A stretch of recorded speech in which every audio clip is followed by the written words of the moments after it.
ऋषि श्रुत जी कहते हैं सृष्टि के प्रारंभ में कोई तारीख नहीं लिखी है कब किस दिन से प्रारंभ हुई। ये ऐसी अनिर्वचनीय माया है कि इसकी कुछ तारीखें नहीं होती। कब आप शिशु से बाल्यावस्था से कुमार अवस्था, कुमार अवस्था से जवान और जवानी से बुढ़ापा, तिथि तारीख ऐसा किसी को आज तक चाहे जो कोई हो बकवास भले लिख ले लेकिन किसी को पता नहीं, क्योंकि अनिर्वचनीय भगवान का जैसे स्वरूप ऐसे माया का भी स्वरूप है। तो सृष्टि के आदि में कब हुई, तारीख, संवत्सर, दिन कुछ नहीं, अनिर्वचनीय। भगवान ने अपने आप से अपने आप के लोकों के निर्माण की इच्छा की। जो ही इच्छा हुई तो महातत्वादि निष्पन्न 10 इंद्रियां, 1 मन, 5 भूत, ये 16 कलाएं प्रकट हो गई। 5 कर्मेंद्री, 5 ज्ञानेन्द्री, 10 इंद्रियां, 1 मन, वही अंतःकरण चतुष्टय कहा जाता है। निश्चय के कारण बुद्धि, चिंतन के कारण चित्त, क्रिया स्वीकृति के कारण अहंकार, वस्तुतः 1 मन ही अंतःकरण है। और 5 भूत जिनसे शब्द, स्पर्श, रूप, रस, गंध, आकाश, वायु, अग्नि, जल, पृथ्वी, ये भगवान ही बन गए। जे ही इच्छा की तो महातत्व आदि से निष्पन्न पुरुष रूप ग्रहण किया। 10 इंद्रियां, 1 मन, वही अंतःकरण चतुष्टय, और 5 भूत, 5 ज्ञानेन्द्रियां, 5 कर्मेंद्रियां, अंतःकरण चतुष्टय, पंचभूत और उनकी तन मात्राएं, शब्द, स्पर्श, रूप, रस, गंध, आप ही बन गए। ये आप ही बले हैं, सब आप ही बले हैं। तभी संशय नहीं होगा जब ये बात आप सुन करके स्वीकार करेंगे। उन्होंने जब शब्द, स्पर्श, रूप, रस, गंध के मूल पंचभूत तो उनमें जल भी है, अब वो जल में शयन करने लगे। योग निद्रा का विस्तार कर लिया। कुछ समय बाद उनकी नाभि से वही इच्छा जो मैं बहुत रूपों में हूं, वो एक कमल बनकर के प्रकट हुई। पहले 5 कर्मेंद्रियां, 5 ज्ञानेन्द्रियां, अंतःकरण चतुष्टय, 5 महाभूत और 5 तन मात्राएं। अब जल में शयन किया और कुछ समय बाद उनकी नाभि से कमल प्रकट हुआ। और उस कमल में जो प्रकट हुए प्रजापतियों के अधिपति भगवान ब्रह्मा जी प्रकट हुए। चारों तरफ देखा 4 मुख। और उन्होंने दिव्य दृष्टि से ब्रह्मा जी के पास जो थी देखना शुरू किया कि मैं कौन, कहां, कैसे कैसे आ गया, मैं कौन हूं। भगवान से बड़ी प्रार्थना की, अव्यक्त परमात्मा से। भगवान के उस विराट रूप अंग प्रत्यंग में ही समस्त लोकों की कल्पना हुई। समस्त लोग भगवान में ही विराजमान है। सब में भगवान विराजमान है और सब भगवान में विराजमान है। ये ज्ञान जिसको हो जाता है वो भगवत प्राप्त हो जाता है। यो माम पश्यति सर्वत्र सर्वम च मयि पश्यति तस्याहं न प्रणश्यामि सच में न प्रणश्यति। योगी लोग दिव्य दृष्टि से भगवान के उस स्वरूप का दर्शन करते हैं। वो भगवान का जो स्वरूप है, हजारों पैर, हजारों जांघें, हजारों भुजाएं, हजारों मुखों वाला विराट रूप भगवान का। सहस्त्र शीर्षा पुरुषाहा सहस्राक्ष सहस्त्रपाद, जो भगवान का स्वरूप है। हजारों पैर वाला, हजारों जांघों वाला, हजारों भुजाओं वाला, हजारों मुखों वाला, हजारों सिर, हजारों कान, हजारों आंखें, हजारों नासिका, हजारों मुकुट, वस्त्र, कुंडल, आभूषण, सब यही भगवान का विराट रूप है। इसी से अनेक अवतारों का प्रादुर्भाव होता है। ये छोटे छोटे अंश से देवता, पशु, पक्षी, मनुष्य आदि योनियों की सृष्टि, ये सब इसी से विराट पुरुष से हुई है। तो सबसे पहले कौमार सर्ग में सनक, सनंदन, सनातन, सनत कुमार, सबसे पहले कमल, कमल से ब्रह्मा, और फिर ब्रह्मा जी ने जो पहली सृष्टि की तो सबसे पहले सृष्टि में प्रकट हुए सनक, सनंदन, सनातन, सनत कुमार। ये चारों ब्रह्म ऋषि जब अवतार लिए तो सृष्टि रचना से बिल्कुल अलग, नियम प्रकट होते हुए अखंड ब्रह्मचर्य, अखंड ब्रह्मचर्य, निरंतर हरिस्तरणम हरिस्तरणम हरिस्तरणम, उदासीन जगत से। दूसरी बार इस संसार कल्याण के लिए समस्त यज्ञों के स्वामी उन भगवान ने जो रसातल में पृथ्वी विराजमान थी उसको लाने के लिए वाराह अवतार धारण किया। ऋषियों की सृष्टि में देवर्षि नारद के रूप में तीसरा अवतार धारण किया। शाश्वत तंत्र का, जिन्हें नारद पंचरात्र कहते हैं, उपदेश किया। उसमें कर्मों के द्वारा किस प्रकार कर्म बंधन से मुक्ति मिलती इसका वर्णन है। फिर धर्मपत्नी मूर्ति के गर्भ से नर नारायण के रूप में भगवान ने चौथा अवतार लिया। इस अवतार में उन्होंने ऋषि बनकर मन और इंद्रियों का सर्वथा संयम करके, जो तपस्या करना बड़ा कठिन है, उस तप को किया। पांचवें अवतार में भगवान ने सिद्धों के स्वामी कपिल के रूप में अवतार लिया। तत्वों का निर्णय करने वाले सांख्य शास्त्र का, जो समय के फेर से लुप्त हो गया था, आसुरी नामक ब्राह्मण को उपदेश किया। ये भगवान अपने स्वरूप को सृष्टि में कितने रूपों में प्रकाशित किए, ये वर्णन। सबसे पहले भगवान 5 ज्ञानेन्द्रिय, 5 कर्मेंद्रिय, अंतःकरण चतुष्टय, 5 महाभूत और 5 तन्मात्रा। फिर भगवान नाभि कमल, ब्रह्मा जी, फिर सनक सनंदन सनातन, सनत कुमार, फिर भगवान वाराह रूप, फिर देवर्षि नारद रूप, फिर नर नारायण रूप, फिर कपिल रूप। अनुसुईया के वर मांगने पर छठे अवतार में अत्रि की संतान दत्तात्रेय के रूप में भगवान प्रकट हुए।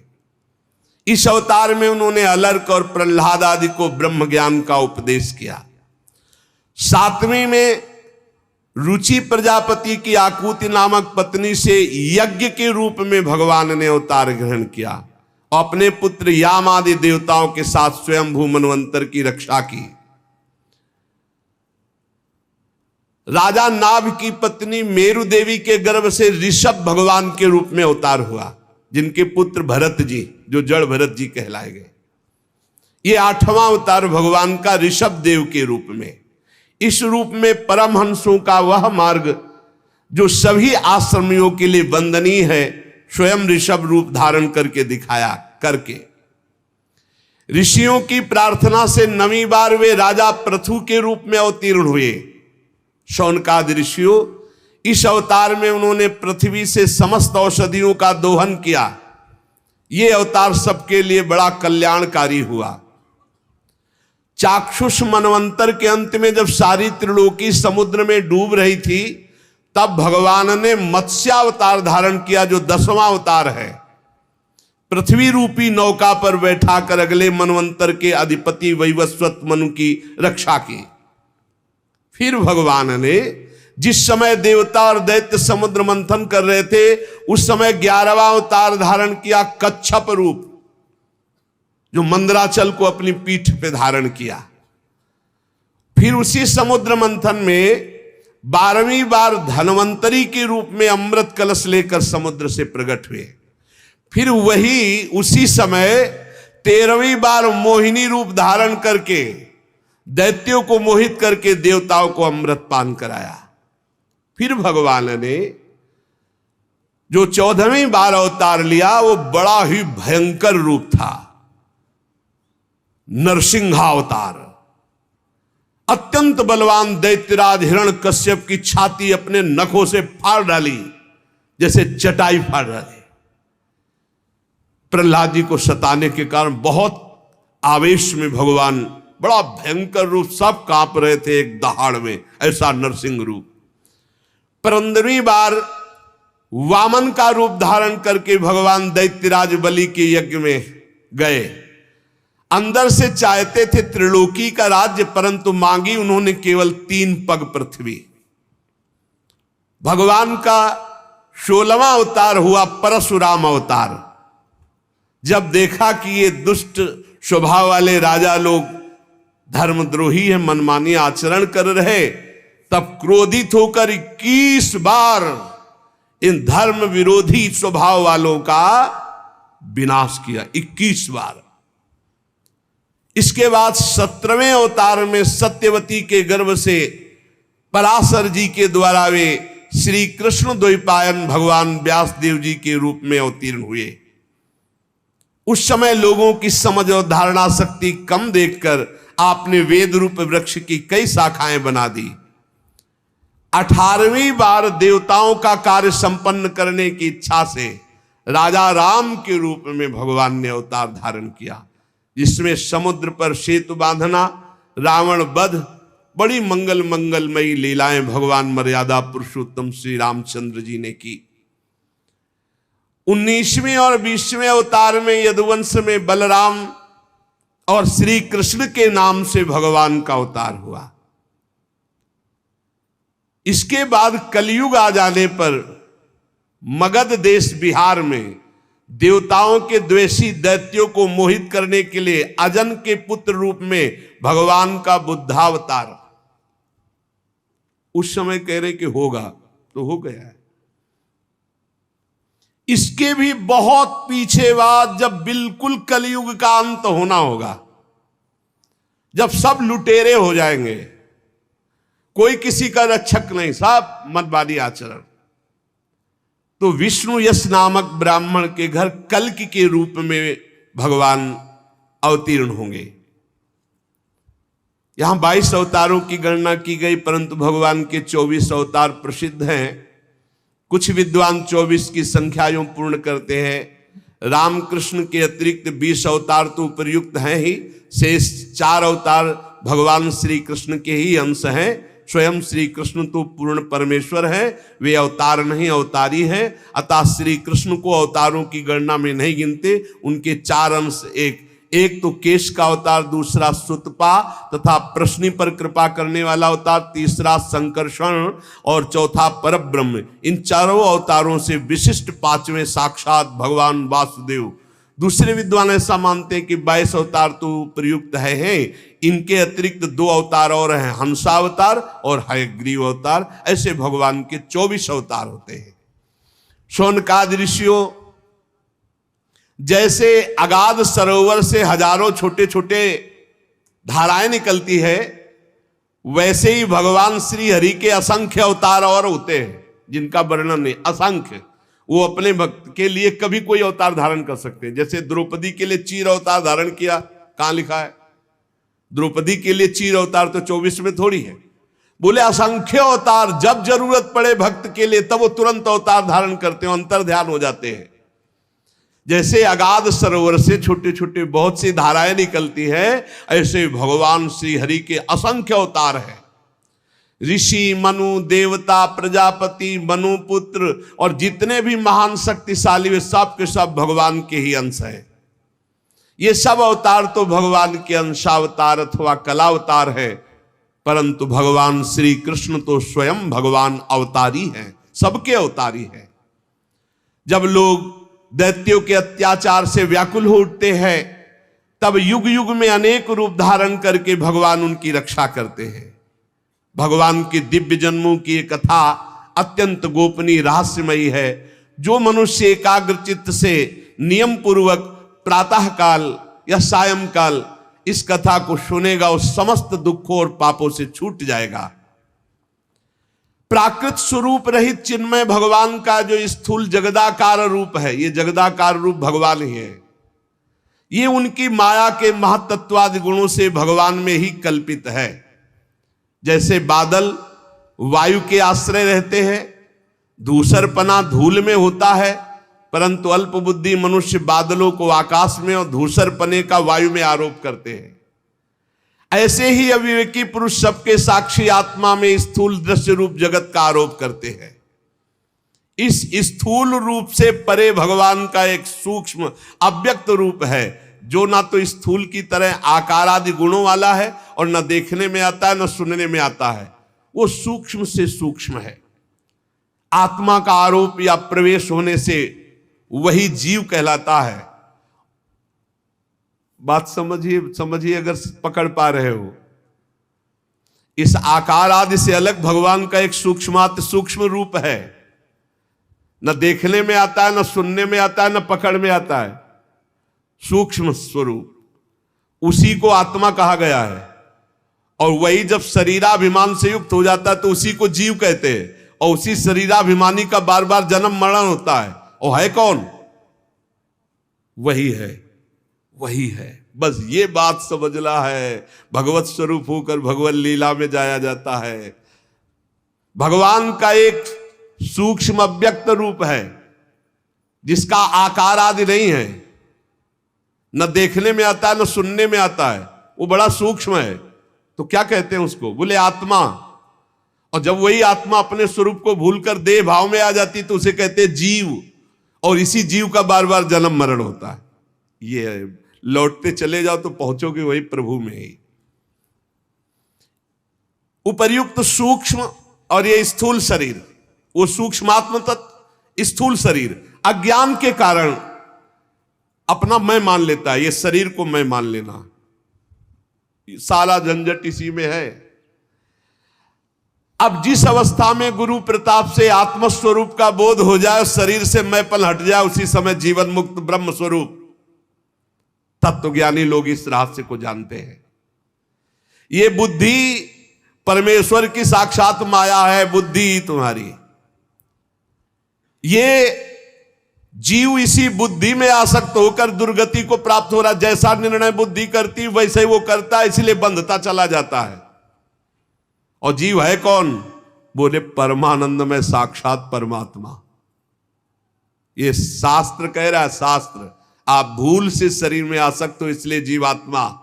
और शरीर का भाव छोड़ो और परमात्मा स्वरूप में तो ब्रह्मविद ब्रह्म ही भवति। अभी आप वही थे जो जिसकी आराधना कर रहे हैं, हम वही है, उसी के अंश है, उसी के स्वरूप है। जब गीध अपने शरीर को छोड़ के जाता है तो कौन सा रूप होता है? हरि रूपा। गीध देह तज धरि हरि रूपा। भगवान के धाम में कौन सा रूप? हरि रूप लेके। जैसे निकुंज में कौन रूप? प्रिया सहचरी, प्रियाजू का प्रतिबिंब रूप। उसी समय जीव परमानंदमय स्वरूप को प्राप्त हो जाता है जिस समय बुद्धि से अपना संबंध हटा देता है।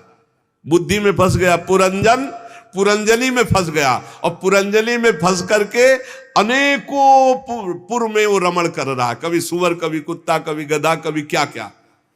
इसीलिए तत्वज्ञानी लोग जानते हैं कि इस परमात्मा की माया का नाम बुद्धि है। इस बुद्धि रूपा माया से बच जाए।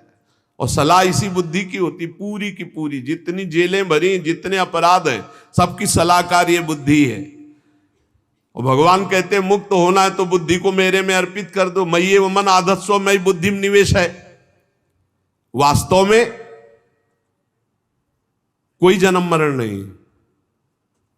बोले यहां रोज फूक रहे हैं, रोज मर रहे हैं, रोज जन्म रहे। कहे जन्म मरण स्वप्न, स्वप्न स्वप्न में जैसे देखा ना तो जगने पर सब झूठा होगा ना, ऐसे ही ये मोह चल रहा, बड़ा भारी स्वप्न चल रहा है।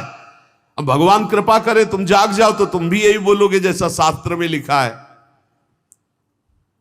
तो क्या करें? बोले हृदयेश्वर भगवान की उपासना करो, भगवान की आराधना करो तो तुम्हारे अंदर ज्ञान जागृत हो जाए, तुम जग जाओ। भगवान की लीला अमोघ है। उन्हीं की लीला से सृजन होता है, पालन होता है, संहार होता है। किंतु भगवान किसी में आसक्त नहीं, न सृजन में, न पालन में, संहार। बोले भगवान को दुख नहीं होता है मर रहे? नहीं होता। क्यों? आप फिल्म देखते हैं, आपको दुख होता है क्या? तो बोल दे तुम बड़े निर्दयी हो यार, उसको पिटवा रहे हो। पागल हो, फिल्म चल रही, कोई असली में पिट रहा है क्या? कुछ नहीं, असली में कुछ नहीं हो रहा। असली में ये सब एक साथ बैठकर ठंडा पानी पीते हैं और फिर गुस्सा का रोल करते हैं आके। अच्छा ऐसा होता है? बोले ऐसा है, कोई असली में कुछ नहीं हो रहा है, बस असली में यहाँ कुछ हो रहे हैं। जगत नाटक वही भवा, वहां तो कम से कम 2-4 रोल वाले हैं। एक हीरो है, एक हीरोइन है, और एक बिलियन, क्या कहते हैं, बिलियन, हाँ वही खलनायक है, और बड़े। और यहां एक ही सब कुछ बोला हुआ है। यहां पर्दा भी वही है, नाटक मंच भी वही है, डायरेक्टर भी वही है, और पात्र भी वही है, और दर्शक भी वही। कमाल का। ये रहस्य रघुनाथ कर बेगिल जाले कोय, और जो जाले रघुपति कृपा तो सपने मोह न होए। तो बोले भगवान को दुख नहीं होता? बोले नहीं होता। कैसे? जैसे तुम नाटक फिल्म में देखते हो, ये सब आग लग गई, सब नष्ट हो गया, सब मर गया, तो आपको बाद में आंसू पोंछते निकलते हो क्या? नहीं, हंसते निकलते हो। कोई पूछे इतना जोर का वहां काट मार मची, अरे यार नाटक चल रहा था, तो जगन नाटक वही भवा। वहां तो दूसरे के द्वारा नाटक चल रहा था, यहां तो अपने आप से अपने आप में खेल रहा है। वो अपने आप से अपने आप का सृजन कर रहा है, अपने आप से अपने आप का पालन कर रहा है, अपने आप से अपने आप का संहार कर रहा है। बिल्कुल उसको दुख नहीं। बोले हमें तो बहुत दुख हो रहा है। जैसे स्वप्न में तुम्हें थप्पड़ियाए जाओ तो दुख नहीं होगा, तो जगने पर बताओ कितने थप्पड़ लगे थे, तो हंसी केवल आएगी कि नहीं आएगी? कहा जाए लाओ मलहम लगाना, स्वप्न में बहुत पिटाई हुई थी। पागल हो क्या? वो स्वप्न था, वो स्वप्न था। तो जेहि जाने जग जाए हेराई, जिस तत्व के जान लेने के बाद ये संसार खो जाता है। कैसे? जागे जथा स्वप्न भ्रम जाई। जो जगले पर स्वप्न का महत्व खत्म, ऐसे जागृत होने पर सृष्टि रचना पालन संहार ये सब खत्म। एक वासुदेवा सर्वमित समहात्मा सुदुर्लभा, वही वासुदेव भगवान विराजमान है। ना कोई जन्मना, ना कोई मरना, ना कोई बढ़ना, ना कोई घटना, ये सब स्वप्न। उमा कहूं मैं अनुभव अपना, सत हरि भजन जगत सब सपना। जो सपने सिर काटे कोई, बिनु जागे दुख दूर न होई। जगना पड़ेगा भाई, स्वप्न देख रहे, भगवत लीला गायन, भगवत नाम जप, इससे आप भगवान की कृपा का अनुभव करेंगे। तब आप समझ पाएंगे कि भगवान की करामात क्या है। ये करामात बड़ा भारी जादूगर, अपने आप से अपने आप में सब जादू। कैसा रूप, कितना जादूगर। अगर माथे में नाक होती तो अलग पहचाना जाता। सबकी आंख एक ही जगह है, माथे के नीचे आंखें, आंख के नीचे नाक, नाक के नीचे मुंह। और इतने लोग हैं, जैसे स्टेशन में है या कहीं बहुत कथा प्रसंग जहां लाखों की भीड़, तो लोग सब पहचाने जाते। अमुक अमुक अमुक, कैसा ब्रह्मा जी के पास छापा खाना है, सब अलग अलग। देखो ना, रंगीली शरण, विशाखा शरण, अमुक शरण, अमुक शरण, सबकी। ये हो कि भाई थोड़ा अंतर है कि किसी के नाक यहां है, किसी के यहां नाक यहां है, किसी के नाक यहां है, तो पहचान सबको वैसे, और सब अलग अलग पहचाने जाते, और सब में एक ही है, और एक ही सब बना हुआ है। बड़ा विचित्र खेल है। इसीलिए भजन करो, नाम जप, भगवान का लीला चरित्र गायन श्रवण, और इसी जन्म में हम भगवत प्राप्त हो जाएं। भगवान के नाम में बड़ी ताकत है, भगवान की लीला चरित्र गायन श्रवण में बड़ी ताकत। दो बातें तो जीवन बना लो। सेवक जी महाराज कह रहे हैं, सेवक शरण सदा रहे, अनत नहीं विश्राम। कै वाणी हरिवंश की, कै हरिवंश है। या हम भगवत चर्चा कर रहे हैं, या सुन रहे हैं, या नाम जप कर रहे हैं। बाहरी शरीर से जो भी क्रियाएं, नौकरी, व्यापार, किसानी, सब भगवत गुणगान, भगवान नाम जप, सीधे भगवत प्राप्ति। नहीं तो बड़ा भारी जादू फैला है, बड़ा जादू, बड़ा जादू। अरे पूरी जिंदगी 10-10 साल, 50-50 साल, 60-60 साल के कोई है, सब निकल गई। बोले कितने साल के? बोले 35-50 है क्या तुम्हारे पास? बोले वही लालसा की भोग के सुखी हो जाऊं, कुछ इकट्ठा कर लूं कुछ। और बनते बनते बिगड़ गए और दब गए, राख बन के दब गए। पता नहीं फिर आगे जन्म। सावधान, बड़ा जादू का तमाशा है, बहुत जादू है भगवान की माया में। ऐसा जादू डाला कि पूरा जिंदगी निकला जा रहा है, होशे में नहीं आ रहे, होशे में नहीं आ रहा। मैं कौन, हमारा लक्ष्य क्या है? बस यही दिखा है, लड़का बच्चा, रुपया पैसा, कमाओ खाओ, मौज मस्ती। अंदर से खोखला, ऊपर से मढ़ने से कुछ नहीं होगा। सच्चिदानंद भगवान का नाम, लीलाओं का गायन, ये तुम्हें असली सौंदर्य प्रदान करेगा। असली सौंदर्य भगवत स्वरूप होकर भगवान के धाम में जाना। ये बाहरी से कुछ नहीं होने वाला। हमें तो लगता है कि हमारी प्रार्थना ये मान ली जाए, भूल में मत पड़ो, असलियत में तुम नहीं हो, तुम्हें ये सवारी मिली है भगवत प्राप्ति के लिए। अगर सावधान रहे तो ठीक, और नहीं समय निकल गया तो मन पछितई है अवसर भी। खूब नाम जप करो, भगवत चरित्र सुनो और मस्ती से भगवान के आश्रित होकर जगत सेवा करो।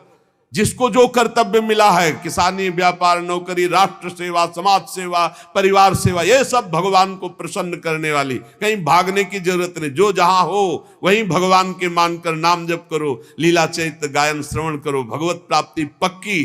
कह रहे कि जिसके कान में भगवान की चर्चा चली गई, यमदूतों से यमराज जी कहते हैं भूल कर मत जाना, उनकी तरफ देख मत लेना, क्योंकि भगवान की चर्चा सुन चुके। आप तो रोज सुन रहे हो, पर घड़े में छेद ना हो तो बहुत जल्दी भर जाएगा। और चलनी में गैया दुहे तो दोष दैव को दे। ये छेद कुछ है, इनको बंद कर दियो तो ये जो कथामृत है ना, ये जो नामामृत है ना, ये उफान में आ जाए। और उफान में आ जाए तो सारे विकार नष्ट हो जाएंगे। एक बार हिम्मत करके निकलो भाई, हम सब भगवान की शरण में है। एक बार इस माया प्रपंच से निकलो, नाम जप निरंतर करते रहो, देखना आपकी आध्यात्मिक उन्नति कैसी होती। नाम जप पकड़ लिया, जीत गए पक्का। लीला चरित्र तो हर समय हम नहीं सुन सकते, हर समय नहीं गा सकते, हर समय संयोग नहीं मिल सकता, लेकिन नाम हर समय, नाम। और जब चरित्र सुनने और कहने का समय मिले, खूब उदार हृदय से सुनो और गाओ भगवान की लीला। तव कथा अमृतम तप्त जीवन। ये हृदय को बड़ा आनंद प्रदान करने वाली, मोहमल का नाश करने वाली, भगवान की सर्व पापों का नाश करके परम पद प्रदान करने वाली है। धुंधकारी जैसा पापी 7 दिन में भगवान के परम पद का अधिकारी हो गया। और आप धाम में बैठ करके रोज चर्चा सुन रहे हैं, अब आपको संशय है क्या? पर विमान तो यहाँ नहीं आएगा, यहाँ तो बस ऐसे जाना, दरवाजा खुला, अंदर गए।